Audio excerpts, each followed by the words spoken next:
ಬಂಟ್ವಾಳದಲ್ಲಿ ಹಾಡಹಗಲೇ ಯುವತಿಯ ಹತ್ಯೆ ಪ್ರಕರಣ, ಕೊನೆಗೂ ಹಂತಕ ಚೇತನ್ ಪೊಲೀಸರ ಬಲೆಗೆ.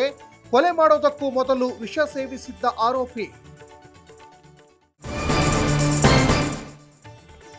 ಡಿಕೆ ಶಿವಕುಮಾರ್ ವಿರುದ್ಧ ಭೂ ಮಾಫಿಯಾ ಆರೋಪ. ರೈತರ ಭೂಮಿ ಬಲವಂತವಾಗಿ ವಶಪಡಿಸಿಕೊಳ್ತಾ ಇದ್ದಾರೆ. ಟೌನ್ಶಿಪ್ ಯೋಜನೆ ರದ್ದುಪಡಿಸಬೇಕೆಂದು ವಿಜಯೇಂದ್ರ ಆಗ್ರಹ.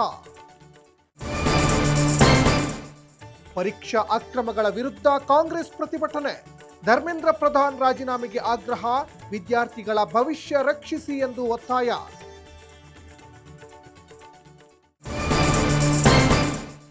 ಜಿಬಿಎ ಎಲೆಕ್ಷನ್ ಮತ್ತೆ ಮುಂದೂಡಿಕೆ. 3ನೇ ಬಾರಿ ಕಾಲಾವಕಾಶ ಕೋರಿದ ಸರ್ಕಾರ. ಜಿಬಿಎ ಮನವಿ ಡಿಸೆಂಬರ್ 31ರ ಒಳಗೆ ಚುನಾವಣೆ ಮಾಡಿ ಎಂದು ಸುಪ್ರೀಂ ಕೋರ್ಟ್ ಆದೇಶ. ದೇಶದ ಪ್ರಪ್ರಥಮ ಹೈಡ್ರೋಜನ್ ರೈಲಿಗೆ ಚಾಲನೆ. ಹರಿಯಾಣದ ಜಿಂದ್ ನಿಲ್ದಾಣದಲ್ಲಿ ಮೋದಿ ಹಸಿರು ನಿಶಾನೆ. ಕರ್ನಾಟಕದ 4 ರೈಲು ನಿಲ್ದಾಣಗಳು ನವೀಕರಣ.